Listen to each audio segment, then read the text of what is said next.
My best friend stole my husband. That's the headline version. The gossip version. The kind people whisper over coffee and pretend not to enjoy. But the truth is cleaner than that, sharper too. She didn't steal him. He walked. And she followed. What they didn't understand, what they never even bothered to ask, was that I owned everything. If you think you know how this story ends, stay with me. Because betrayal is predictable. Consequences are not. My name is Lena Delvey. 5 years ago, I married Rocky Jesfer under a ceiling of white roses and borrowed promises. Lily stood beside me in a silk dress the color of champagne. She squeezed my hand before I walked down the aisle and whispered, "You're the luckiest woman alive." I believed her. Back then I believed a lot of things. Rocky was charming in the way men are when ambition outpaces accomplishment. He talked about vision, expansion, legacy. He said words like equity and leverage with confidence, even when our bank account suggested patience. I admired that about him. I had always been cautious. He was bold. I thought we balanced each other. Lily had been my friend since college. We survived bad landlords, worse boyfriends, and ramen noodles seasoned with optimism. She knew the names of my childhood pets. She knew I cried when I was angry. She knew I hated public confrontation. She also knew, more than anyone, that the house Rocky and I lived in was mine, left to me by my mother before cancer took her too early. Lily had been at the hospital. She held my hand when the machines went silent. That's the thing about betrayal. It's rarely committed by strangers. The first sign was small. Rocky changed his phone password. "Work," he said lightly, not looking up from his screen. A simple explanation. A simple lie. I didn't press. I don't interrogate people I trust. That was mistake number 1. Then Lily grew inconsistent. She canceled brunch twice in 1 month. Unheard of. But when she did come over, she lingered. She laughed a little too long at Rocky's jokes. She sat closer to him on the couch than she used to. Close enough that their knees brushed and didn't move away quickly. You can feel when something shifts. The air thickens. The silence between sentences becomes charged. One evening, Rocky went to shower. His phone lit up on the kitchen table. I wasn't snooping. It was simply there. The screen glowed in the dim light like an accusation. "Miss you already." From Lily. 3 words. That was all it took. My pulse slowed instead of racing. My hand steadied instead of shaking. People think betrayal makes you hysterical. Doesn't. It makes you precise. I didn't storm upstairs. I didn't throw the phone. I didn't rehearse dramatic speeches in the mirror. I watched the water run under the bathroom door, and I started calculating. The next day I called Lily. My voice was even. I asked her directly. She denied it first, of course she did. Then she cried. The performance was impressive. "I didn't mean for it to happen," she said. "But I love him." Love. Such a generous word for something so careless. That night I confronted Rocky. No screaming. No broken plates. Just facts placed on the table like documents in a courtroom. He sighed. Not with guilt. With relief. "I didn't plan this," he said. That sentence ended my marriage. Not the affair. Not the lies. The lack of fight. Something inside me cooled. Not shattered. Cooled. Emotion drains quickly when clarity arrives. Here is what neither of them seemed to grasp. The house? Deed in my name. My mother ensured that before she passed. The business Rocky bragged about at dinners? I financed the startup capital. Every investor meeting, every prototype, every payroll cycle, my savings carried it. Legally, the company was structured under my holding entity. He was CEO in title. On paper, he reported to me. The joint accounts? Primarily funded by my inheritance and prior investments. I let him play provider because pride is fragile. And I was generous. Generous, not naive. The morning after our confrontation, I called my attorney. I didn't announce it. I didn't threaten it. Prepared it. Documentation was gathered. Asset protection clauses reviewed. Access protocols audited. My lawyer, a woman who speaks in bullet points and outcomes, asked only one question. "Are you certain?" "Yes," I said. Preparation is quieter than revenge, but far more effective. A week later, I sat across from Rocky at our dining table, the same table where we had celebrated anniversaries. "If you're unhappy," I said calmly, You're free to leave. He blinked. He expected tears, negotiation, desperation. Instead, he got permission.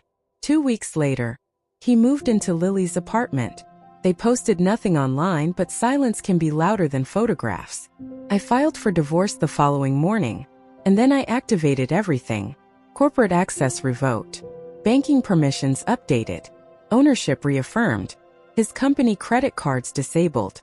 HR notified. The vehicle he drove? Registered to me. Insurance under my policy. Repossessed within 48 hours. Efficiency is brutal. 3 months passed.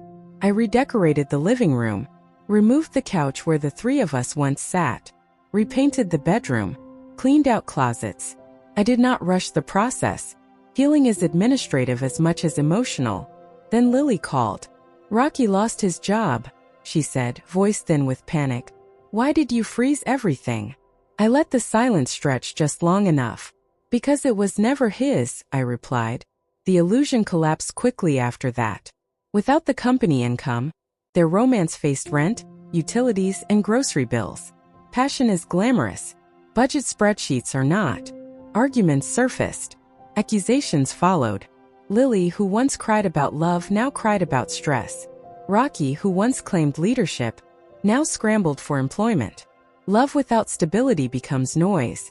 6 months later, I moved into a renovated corner office overlooking the city.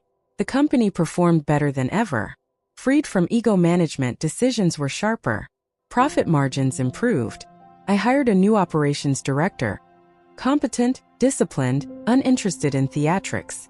One evening my phone buzzed. I made the biggest mistake of my life. Can we talk?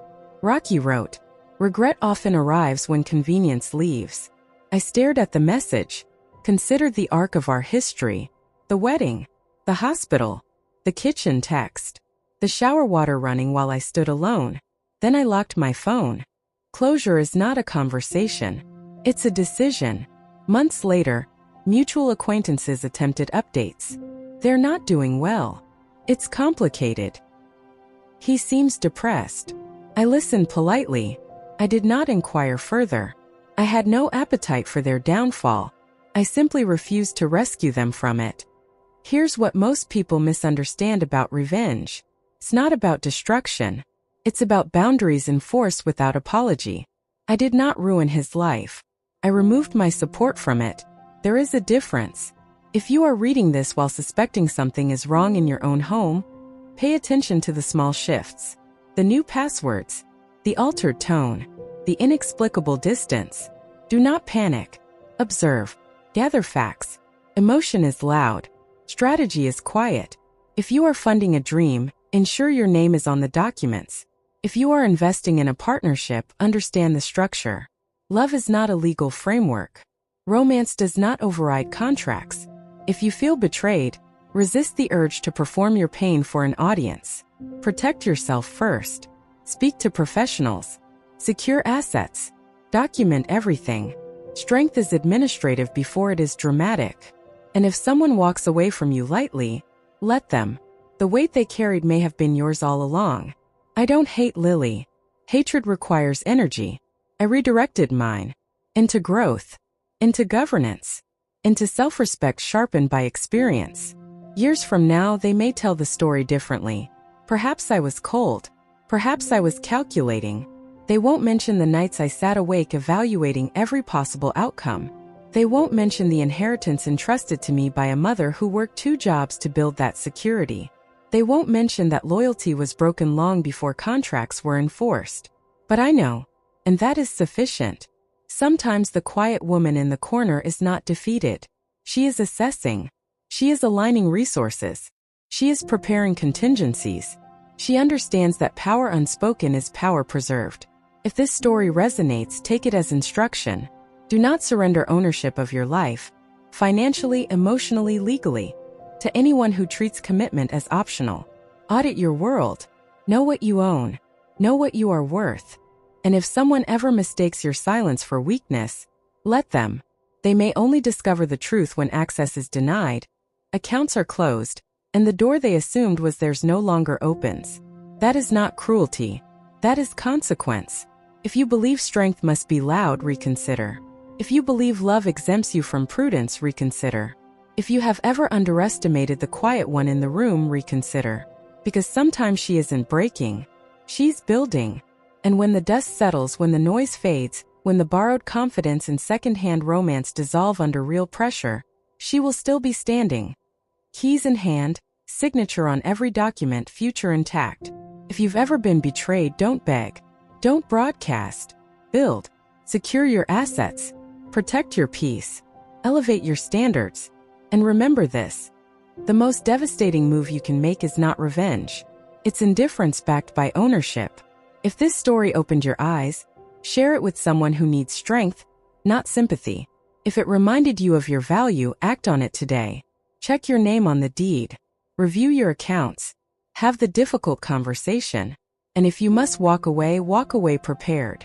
Because sometimes the woman they thought they were leaving behind was the one holding the entire foundation.